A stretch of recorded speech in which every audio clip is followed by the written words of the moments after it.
The issue of decriminalization of drug use was front and center this week after the federal government announced it was decriminalizing the simple possession of small amounts of drugs, including opioids, cocaine, crystal meth, and ecstasy in British Columbia. The following day, here in Ottawa, a majority of MPs in the House of Commons voted down an NDP motion to go further and announce a nationwide decriminalization. 20 Canadians every day die from overdoses from opioids alone, 6,000 Canadians every year. So where do things stand and where are they headed? I'm joined now by three MPs from the different parties. Hedy Fry is a Liberal MP for the riding of Vancouver Centre and a medical doctor. Michael Barrett is a Conservative MP for Leeds, Grenville, Thousand Islands and Rideau Lakes and his party's health critic. And Gord Johns is the NDP member for the BC riding of Courtenay, Alberni. He's his party's critic for mental health and harm reduction. And just to mention, he was a sponsor of that NDP motion this week on a Canada-wide decriminalization. All three of you, thanks for joining us. Pleasure. Thank you. A pleasure to be here. Dr. Fry, Hedy Fry, can we start? The government has waived the criminal code offences for simple possession in British Columbia, where you are. The argument is that it's going to save lives. Is there a plan for making decriminalisation national? It will depend because jurisdictions across the country will have to apply. And if they apply and fulfill the criteria, yes. Is there a desire to make it national on part of your national government? Well, the government cannot make it national per se unless we have other jurisdictions deciding that they want it. Okay. You're the Mental Health and Addictions Minister. Your colleague, Carolyn Bennett, talked about negotiations that are already underway with cities. She mentioned yes. Edmonton, Saskatoon, Toronto, Montreal, and I don't know, correct me if there may be provincial jurisdictions. Is that how it's going to proceed then, bit by bit, city by city? It's going to proceed because, again, the federal government cannot impose this sort of thing. It's going to have to be the jurisdictions that apply. And as the minister said, we have heard that they have already, some of them have already applied. To your knowledge, are there any provinces, provincial jurisdictions that have applied? British Columbia has applied. Yeah, aside from BC. That's the BC-wide approach. No, I am not aware, but I'm sure that there are other provinces who are facing all of the problems that British Columbia is facing and who would love to apply. Okay. Michael Barrett, on behalf of the Conservatives, 6,000 people dying from opioid overdoses alone every year, 20 a day. What's the Conservative government's position on decriminalizing?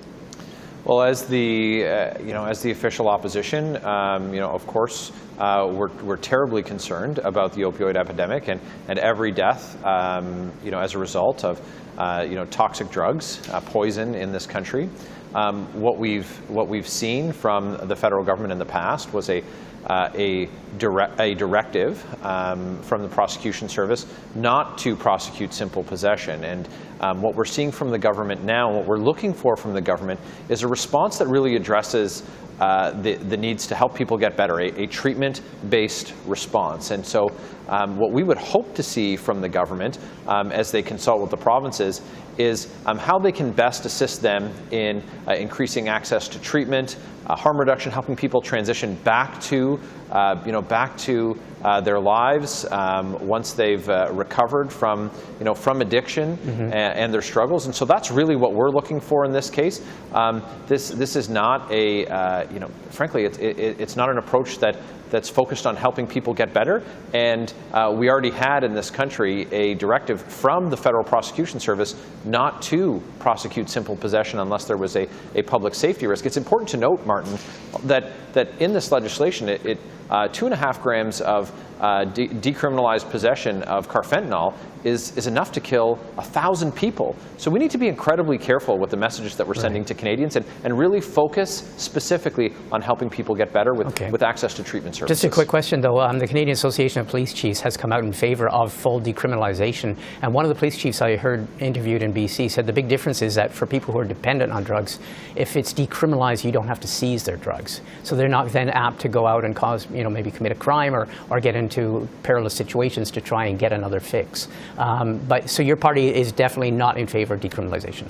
what we would like to see the government engage in, what we would like to work with them on and see them work with the provinces on, is helping people get access to treatment and recovery options. Okay. Gord Johns, I mentioned yours was a motion that was voted down by a majority of MPs calling for a national decriminalization process. You heard Dr. Fry. She explained that there has to be an initiative from jurisdictions. The Prime Minister, too, this week said he was relying on a case-by-case, he called it a scientific basis, to see that there are the supports ready before nationalizing, but before decriminalizing, but not a national response. What's your response to your motion being voted down? Well, first, it was a bill. It was a health-based response. Yeah. And the bill had three parts to it. The first part was decriminalization for controlled substances for personal use. The second part was to expunge records for people that have been charged with personal possession of controlled substances, because we know it's a barrier to housing, to employment, to travel, to child custody. And the third part was to come up with a comprehensive strategy with things that have been brought up on this panel so far. Treatment on demand via our universal healthcare system, ensuring that there's education, prevention, recovery, and a safer supply, and ensuring that that strategy was tabled in the House within 12 months. 27,000 Canadians have died. Right now, we've got a patchwork rollout of pilot programs, and now we've got a patchwork rollout of decriminalization. In the meantime, thousands of people are dying. The Conservatives want to talk about treatment. I agree. We need treatment on demand, but we also can't get treatment to people that are dead. And so we need to move quickly, and the government needs to respond that this is a health emergency. And they haven't done that. Okay. What about when I'm trying to get to when the Prime Minister says on a scientific basis with preparation, it's got to be done jurisdiction by jurisdiction. What do you make of that argument? Well, I think it's unreal that the Prime Minister says he's science and evidence-based in terms of his decision-making. He listened to the experts when it came to COVID-19. Those same experts are saying that we need to decriminalize because it is causing more harm than it is good. We need a national strategy for treatment, recovery, again, safer supply, education, and prevention. But he's ignoring them. So the stigma starts with the Prime Minister. We wanted this bill to get to committee so that politicians could listen to the experts. The expert panel on substance use, their own Health Canada panel, this bill reflects their recommendations. In fact, many of the members of that expert task force wrote a letter of support for my bill. And what happened? Most of the Liberals voted it down. The Conservatives voted it down because they don't believe in science and evidence. But one of the Liberals that voted for it was the former Chief Medical Health Officer for the Yukon, Brendan Hanley, who had enough courage to stand up to the Prime Minister. And him and 14 other colleagues did the same thing. And the Bloc and the NDP and the Greens unanimously supported moving forward with the conversation. The Conservatives and the majority of the Liberals don't even want to have the conversation. Hedy Fry, we've dealt with the issue of going jurisdiction by jurisdiction, but I want to ask you, this announcement this week, you're familiar with it being in Vancouver, in BC, describes decriminalization as temporary, just for 3 years. Is there any doubt in your mind? Do you think this will be temporary, or do you think it will stick? It is not temporary. It is going to be based on a scientific, research-based approach that will give us the evidence we require to then be able to look at whether this is working or not. This is not the only thing that is going to deal with the overdose deaths. And the federal government has actually understood this. Part of the four-pillar approach it was agreed upon starts with prevention.